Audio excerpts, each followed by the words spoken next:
Trent, Ochoa, and welcome to my TED Talk. You all might be wondering right now, is Trent wearing his prom suit?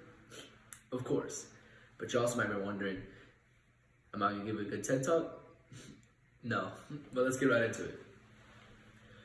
The first topic of discussion is the judicial branch is often assumed to be insulated from politics. However, politics affect many aspects of the judiciary, and I'm going to describe two political factors that affect the president's decisions to appoint members of the federal judiciary. There can be an array of things that fit into this category, such as political party and professional background and experience, but the ones I'm going to talk to you about today are ideological views and gender. One political factor is the ideological views of the appointee. Presidents often desire a member of the federal judiciary to have similar ideological perspectives as them, so that their ideology is represented in the judiciary. Another factor when choosing an appointee is gender. In order to maintain a diversity of ideas within the judiciary, a president might try to appoint female members in order to give balance to usually a predominantly male court. Which brings me to my next question of identifying two political factors that affect the confirmation process of president's nominees and how each factor complicates a confirmation. But before this video is brought to you by Go Pest. Go Pest, because that's what we do. For any bug needs, please give us a call today. Get my drink of water. You know, they say water a day keeps the doctor away. Albert Einstein, he said that actually.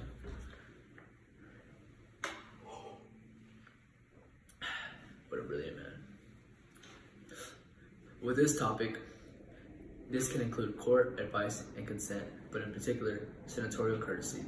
Senatorial courtesy is the idea that the senator of a state should be given priority in nominating an appointee in their state. This complicates the confirmation process of judicial appointees because it gives priority of opinion to the senator when the president is ultimately the one who is nominated. Thus, there is a complication of how much responsibility the president can give to the Senate. Another example is party affiliation. Party affiliation complicates the confirmation process because it can appear to be biased towards one party. Sorry for the interruption. These next few messages are brought to you by Go Pest. For example, if a Republican president were to nominate another Republican justice when there are already 5 Republican justices, a Senate that is majority Democrat might view this decision negatively and disapprove it. In the 3 branches of government, political parties are constantly fighting for the majority in order to control the government. In the case that the judicial branch would change majority party, the Senate would complicate the confirmation of that justice. Thus, the possibility of having a single party dominate the judiciary complicates the confirmation process. Moving along now, how legislative power serves as a check on court decisions. Legislative checks on court decisions come in many forms. Congress can propose and ratify an amendment to the Constitution to circumvent a constitutional ruling. Also, a constitutional amendment is very difficult to be passed in the legislative branch. However, it is a possibility that gives Congress the option to pass laws that the constituency would benefit from. Also, Congress can delay or limit spending on a policy implemented as a result on a court's decision, because Congress has the power given to them in the Constitution to manage the country's purse. And so, Congress has the power to impeach judges for misconduct and to set the number of judges to serve on each court, which could affect future decisions based on past precedent. Last but not least, we have how one executive power serves as a check on court decisions. The executive has the authority to check court decisions by enforcing the implementation of policy rendered by the court. Give me one more, please. Sorry, my senses are tingling. Albert was telling me to drink, so I drank. Policy implementation can be done slowly with many rules, regulations, protocol, and other directives at the discretion of the president. This can only severely undermine the effect of the court's decisions. An example of executive serving as a check to the judicial branch would be the President of the United States not taking action on a policy that was ruled unconstitutional by the Supreme Court.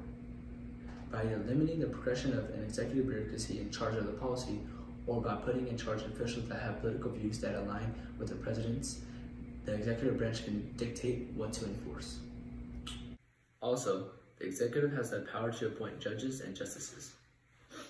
Such decisions are made in the hope that appointees will act favorably to the president's agenda and attitudes. Another example is the executive power of appointment keeps a check on court decisions because it influences who will make the court decisions. Because the Supreme Court is comprised of appointed members, the executive can decide who will be a part of the Supreme Court, affecting the decisions made in the court. This power keeps checking on the court decisions because it can appoint justices who believe in a limited role of judicial branch.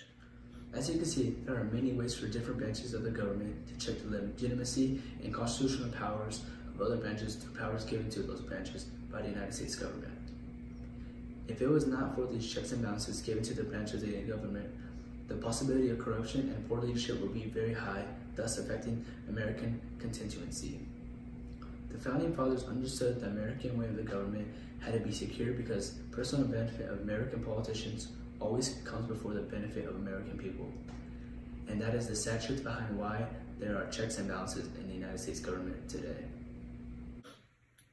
Well guys, I hope that information didn't bore you too much, and I hope you guys cringed as much as I did while watching this video.